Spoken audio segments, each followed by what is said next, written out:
नमस्कार दोस्तों। Usama bin Laden al Qaeda का लीडर, जिसको 2 मार्च 2011 में अमेरिका ने 9/11 हमले और दुनिया भर में आतंकी हमलों के जिम्मेदार उसामा बिन लादेन को उसके घर में घुसकर मारने के बाद यूएस मरीन सील ने उसामा को 24 घंटे के अंदर ही अरेबियन सी के नॉर्दर्न साइड में एक ताबूत में 136 किलो की जंजीरों के साथ इंसानों से कोसों दूर समुंदर में ले जाकर फेंक दिया। लेकिन आखिर को सऊदी अरब की एक रईस और धार्मिक फैमिली से आने वाले उसामा बिन लादेन ने आतंकवादी का साथ थामा, और क्यों उसने अपने ही देश सऊदी अरेबिया के द्वारा उसामा की लाश तक लेने से इनकार कर दिया। उसामा की जिंदगी और मौत से जुड़े कुछ ऐसे राज हैं जो हम आपको आज बताएंगे, तो अंत तक बने रहिए दोस्तों। बहुत ही इंटरेस्टिंग वीडियो है और अपनी राय कमेंट्स में जरूर बताइए। तो चलिए शुरू करते हैं। उसामा बिन लादेन, जिसका जन्म 1957 रियाद सऊदी अरेबिया में हुआ था और जिसकी मृत्यु 2 मई 2011 एबटाबाद पाकिस्तान में हुई थी।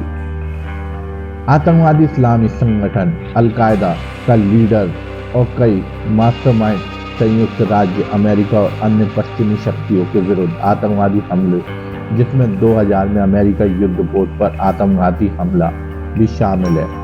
यमन बंदरगाह में कोल और 11 सितंबर 2001 न्यूयॉर्क शहर और वर्ल्ड ट्रेड सेंटर और वॉशिंगटन डीसी के पास पेंटागन पे हुआ हमला, उन सब में उसामा बिन लादेन दोषी था। तो आइए जानते हैं। तो उसामा बिन लादेन को समुद्र में बहाने के 3 सबसे बड़े कारण माने जाते हैं। तो इसमें सबसे पहला कारण यही आता है कि उसामा अपनी जन्मभूमि सऊदी अरेबिया में बैन था। ऐसा क्यों था, ये सवाल आपके मन में जरूर आ रहा होगा, तो मैं इसका जवाब दे ही देता हूँ दोस्तों। उसामा तो सऊदी की एक मजबूत फेमस फैमिली के घर में पैदा हुआ था, तो फिर उस पर यह बैन कैसे लगा। तो दोस्तों आपको बता दें कि बिन लादेन की फैमिली इतनी अमीर थी कि एक समय पर सऊदी के किंग की तिजोरी खाली होने लगी थी। तब लादेन की फैमिली ने ही गवर्नमेंट ऑफिसर्स को अपनी जेब से 6 महीने की सैलरी दी थी। बिन लादेन फैमिली रईस होने के साथ साथ बहुत ही धार्मिक भी हुआ करती थी। यहाँ तक कि उसामा खुद भी बहुत धार्मिक था और हर साल जब लाखों मुस्लिम हज के लिए सऊदी अरेबिया आते थे, तो उसामा के फादर खुद भी बड़े बड़े मुस्लिम स्कॉलर्स का पूरा खर्चा स्पॉन्सर किया करते थे और इसी बीच उसामा भी उनसे मिलता था और उनके साथ रिलेशन बनाता रहता था। लेकिन अभी भी सवाल वही है कि इतना रिलीजियस होने के बाद भी उसामा को बैन क्यों किया गया। तो दोस्तों इसका सबसे बड़ा कारण यह था कि उसामा एक्सट्रीमिस्ट रिलीजन के झांसे में आ गया। तो उसामा की मां का कहना है कि उसामा के मुस्लिम एक्सट्रीमिस्ट बनने में सबसे बड़ी वजह उसका कॉलेज था। उसामा जिद्दा यूनिवर्सिटी से पब्लिक एडमिनिस्ट्रेशन पढ़ रहा था। इसी बीच उसकी मुलाकात अब्दुल्ला आजम मुस्लिम ब्रदरहुड नाम के लोकल मुस्लिम एक्टिविस्ट ग्रुप से होती है। उसामा की मां का कहना था कि इसी ग्रुप के लीडर्स ने ही उसामा को भड़काया और मुस्लिम सुपरमेसी के नाम पर रीडिक्लाइन कर दिया गया। और दोस्तों इसी के बीच पाकिस्तान ने अफगानिस्तान पर हमला कर दिया। क्योंकि दोस्तों अफगानिस्तान एक मुस्लिम कंट्री थी, इसलिए उसामा बिन लादेन का एक्सट्रीमिस्ट अंजाम और भी ज़्यादा गहरा हो गया। और फिर क्या, उसामा आए दिन अफगानिस्तान में सीक्रेट टूर के लिए जाया करता था। अपने पुराने कॉन्टैक्ट की मदद से अफगानिस्तान के लोकल मुस्लिम एक्टिविस्ट ग्रुप के साथ अपने कनेक्शन बिल्ड करता है। इसके बाद इन्हीं एक्टिविस्ट की मदद से उसामा ने खुद के देश यानी सऊदी अरेबिया के लोगों को अपने टेररिस्ट ग्रुप में भर्ती करना शुरू कर दिया। वो लोगों को सऊदी से रिक्रूट करके अफगानिस्तान में जंग के लिए भेजा करता था। लेकिन इन लोगों की ट्रेनिंग वो खुद नहीं करता था, बल्कि इसके लिए वह दूसरी ऑर्गेनाइजेशन को हायर करता था। अब इतना सब कुछ करने के लिए तो बहुत पैसे की जरूरत होती थी, लेकिन अपनी अरबपति फैमिली के चलते उसे पैसे जुटाने में कोई ज्यादा प्रॉब्लम नहीं हुआ करती थी दोस्तों। और देखते ही देखते 1984 में उसामा ने पाकिस्तान के पेशावर में अपना बेस भी खड़ा कर लिया और अब उसने यहीं से लोगों को आतंक की ट्रेनिंग देना स्टार्ट भी कर दिया था।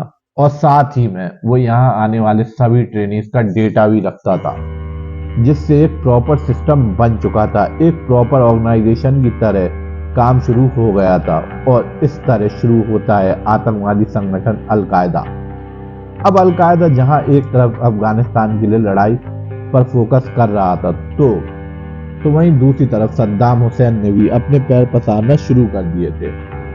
कुवैत के बाद सद्दाम हुसैन के निशाने पर सऊदी अरेबिया था। ऐसे में सऊदी अरेबिया और स्पेशली मक्का मदीना को बचाने के लिए उसामा ने सऊदी के किंग को एक लेटर लिखा जिसमें उसने अपने लड़ाकों को इराक के खिलाफ लड़ने के लिए उतारने का सऊदी को ऑफर भी दिया।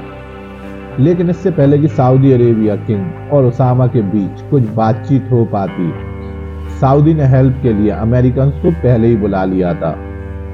बस यही उसामा को अमेरिका की हेल्प का आइडिया बिल्कुल भी पसंद नहीं आया, क्योंकि वह सऊदी में किसी भी वेस्टर्न कंट्री का इन्फ्लुएंस नहीं चाहता था। वह चाहता था कि सऊदी एक पूरी तरह एक प्योर मुस्लिम इन्फ्लुएंस कंट्री रहे। लेकिन अमेरिका के दखल अंदाजी देने के बाद उसामा ने अपना नेक्स्ट टारगेट अमेरिका को ही बना लिया और उसने अपने कनेक्शन की मदद से एक फतवा जारी किया जिसमें लिखा था कि सभी मुसलमानों को अफगानिस्तान जाकर ट्रेनिंग हासिल करनी चाहिए और इस्लाम के लिए लड़ना ही हर मुस्लिम की सबसे पहली ड्यूटी है और उन्हें जिहाद भी करना चाहिए।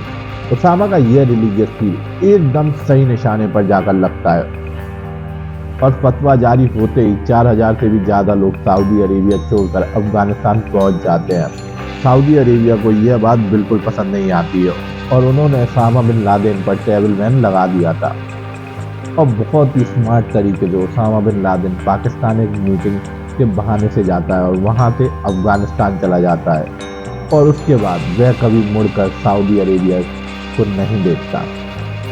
इसके बाद सऊदी ने कई बार उसामा को जान से मारने की कोशिश भी की, लेकिन वह हर बार फेल हुए।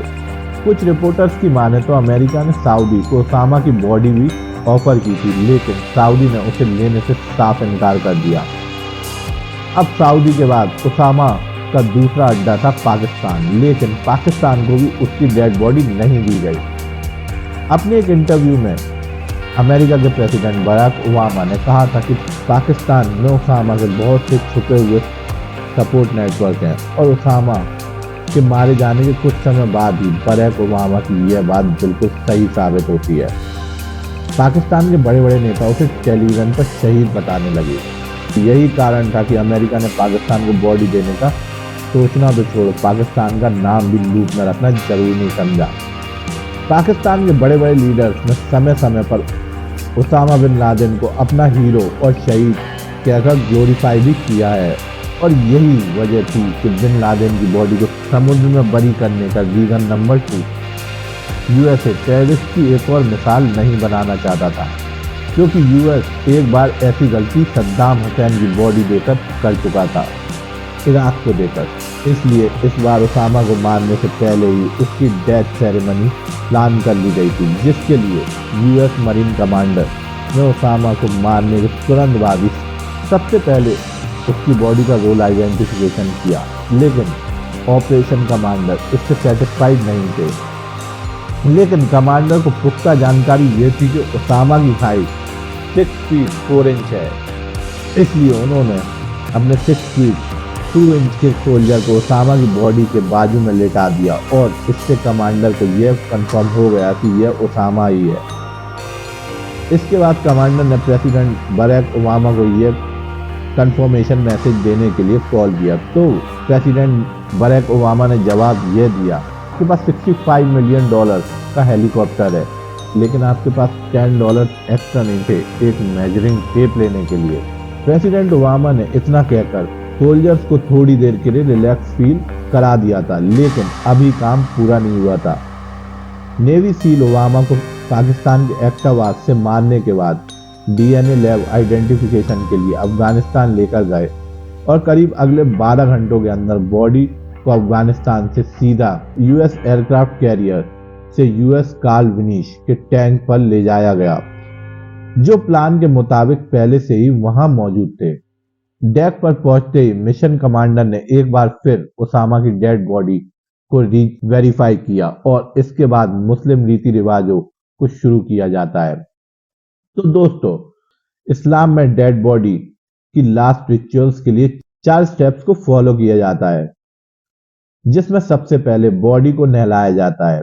स्टेप 2 में बॉडी को एक सफेद कपड़े से लपेटा जाता है, जिसे हम कफन भी कहते हैं, और उसे चारों ओर लपेट दिया जाता है। तीसरे स्टेप में बॉडी के लिए आखिरी बार प्रेयर पढ़ी जाती है, जिसे नमाज भी कहा जाता है, और लास्ट में बॉडी को जमीन में दफना दिया जाता है। लेकिन तब क्या हो जब किसी मुस्लिम की मौत बीच समुद्र में हो जाए।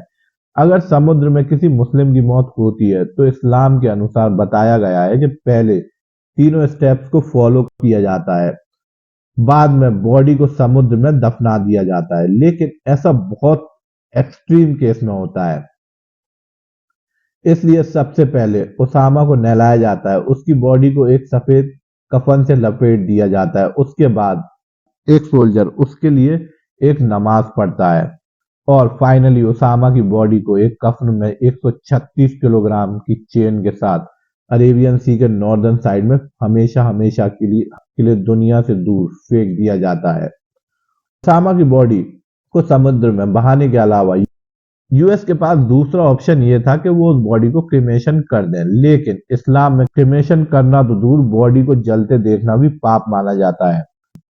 और यही थर्ड कारण बना ओसामा बिन लादेन की बॉडी को बीच समुद्र में बहाने का।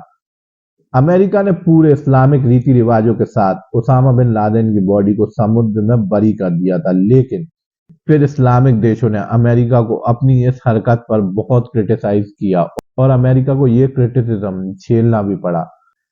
तो दोस्तों, ये थी दुनिया के सबसे most wanted terrorist Osama bin Laden की जिंदगी और मौत से जुड़ी कुछ अनसुनी बातें। आप मेरे को कमेंट्स में अपनी राय जरूर बताइए। इसी के साथ मैं इस वीडियो को अंत करता हूं। आशा करता हूं कि ये वीडियो आपको कुछ नॉलेज देके गई हो। ऐसी नॉलेजेबल वीडियोस के लिए मेरे channel treasure knowledge Hindi TV को लाइक एंड सब्सक्राइब कीजिए, और कमेंट्स में अपनी राय जरूर बताइए। जब तक के लिए धन्यवाद। जय मां भारती।